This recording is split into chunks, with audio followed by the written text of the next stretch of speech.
नमस्कार, स्वागत है आपका यूट्यूब चैनल में।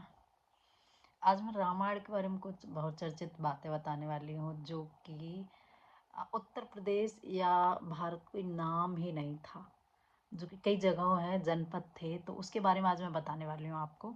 तो आइए जानते हैं। रामायण काल के बारे में कई बहुत चर्चित कहानियाँ हैं। इन कहानियों में कई जगह के बारे में भी उल्लेख किया गया है।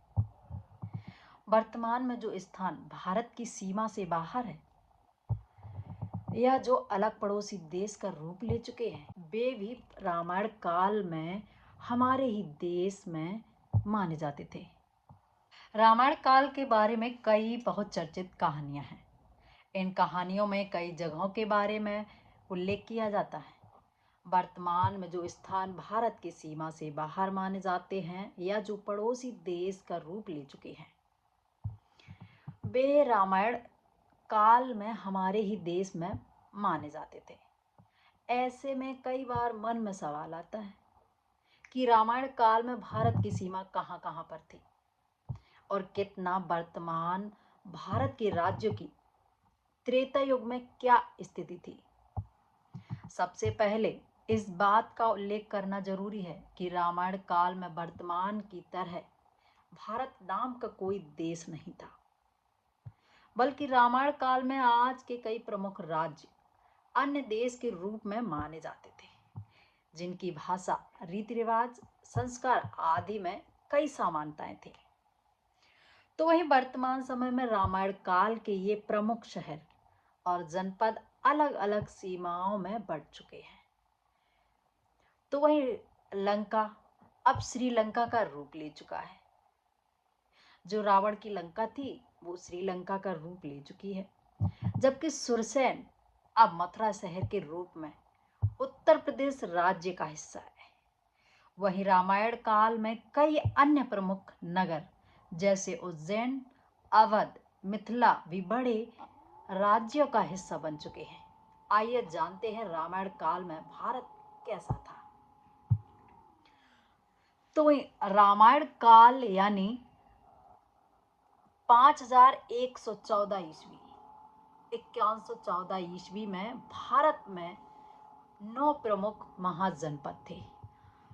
हर जनपद में कई छोटे उपजनपद शामिल थे।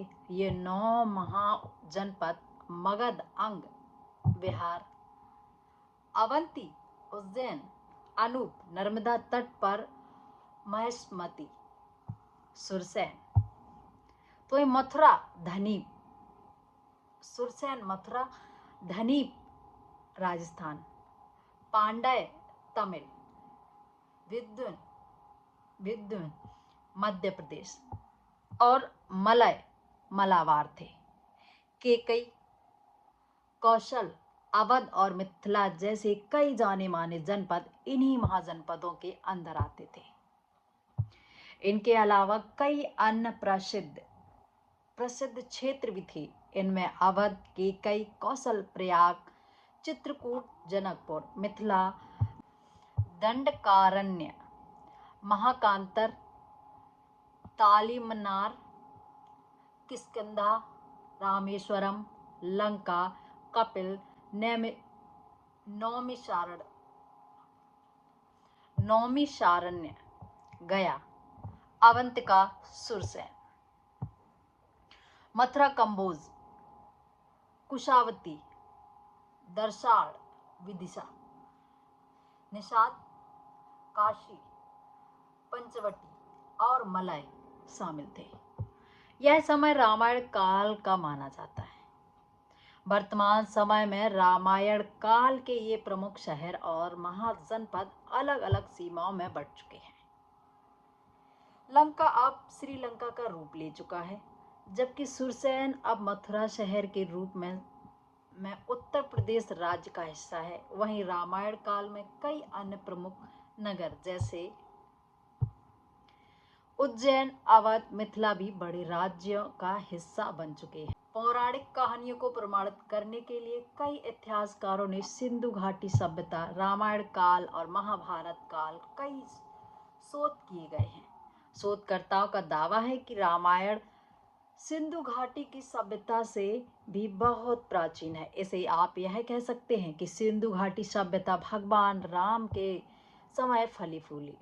यह 5114 ईस्वी पूर्व की बात है, जबकि कृष्ण के समय 3228 ईस्वी 3228 ईसा पूर्व में इसका पतन शुरू हो गया था। यह जानकारी बेहद महत्वपूर्ण है। यह सिंधु घाटी सभ्यता के इतिहास को पौराणिक कहानियों की प्रामाणिकता से जोड़ती हैं। यह खोज प्राचीन भारत जिनका उल्लेख रामायण महाभारत जैसे महाकाव्यों में मिलता है और उनके लिए नया अध्याय लिख सकती है।